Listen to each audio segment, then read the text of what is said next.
విశ్వనగరంగా అభివృద్ధి చెందుతున్న హైదరాబాద్లో పెట్టుబడులు పెట్టాలని ముఖ్యమంత్రి రేవంత్ రెడ్డి ప్రవాసులను కోరారు. పెట్టుబడులు పెట్టి రాష్ట్ర అభివృద్ధిలో భాగస్వాములు కావాలని, సినిమా రాజకీయ రంగంలో అవకాశాలు కల్పిస్తామని చెప్పారు. రాష్ట్రంలో ఐటీ, ఫార్మా, మౌలిక వసతుల రంగంతో పాటు AI, future city, Musi river ఫ్రంట్లో అపరిమిత అవకాశాలు ఉన్నాయన్నారు.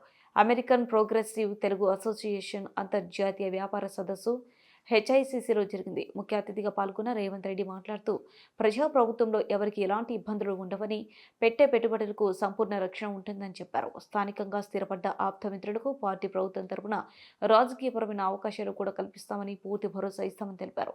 పరిశ్రమల స్థాపనకు సింగిల్ విండో విధానం అమలు చేస్తున్నామని, ఇప్పటికే పర్యాటక విధానం ప్రకటించామని చెప్పారు. ఈరోజు విద్యుత్ విధానానికి సంబంధించి కేబినెట్లో అనుమతి తీసుకున్నామన్నారు. హైదరాబాద్ నగరంలో ఐటీ, ఫార్మా,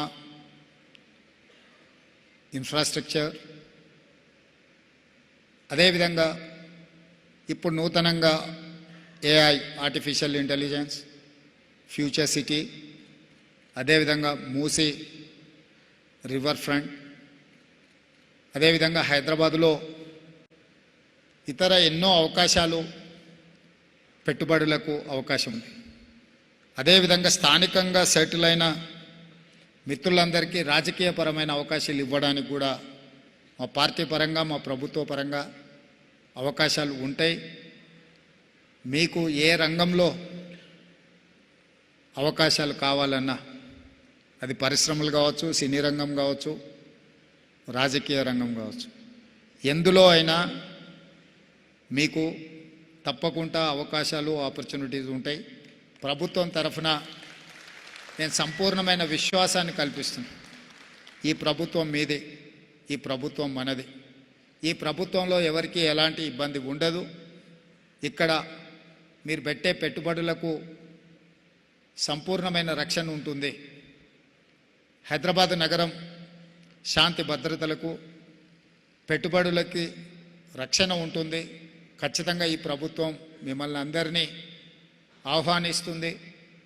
ఈ కార్యక్రమం ద్వారా తెలంగాణ రాష్ట్రానికి అత్యధికంగా పెట్టుబడులు రావాలి, పరిశ్రమలు నెలకొల్పాలి.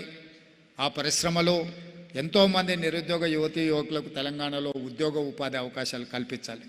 దానికి సంబంధించి సింగిల్ విండో పర్మిషన్స్ ఇవ్వడానికి మా ప్రభుత్వానికి ఎలాంటి ఇబ్బంది లేదు.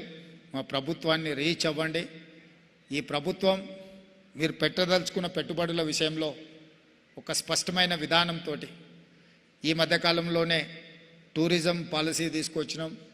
ఈరోజే ఎనర్జీ పాలసీ ఈరోజే అప్రూవల్ క్యాబినెట్లో తీసుకున్నాం. ఇవన్నీ కూడా పెట్టుబడులు పెట్టడానికి, పెట్టుబడులు పెట్టే వాళ్లకు అవకాశాలు కల్పించడానికి ఉపయోగపడతాయి. అందుకే ఈరోజు ఈ వేదిక మీద నుంచి మిమ్మల్ని అందరినీ మరొక్కసారి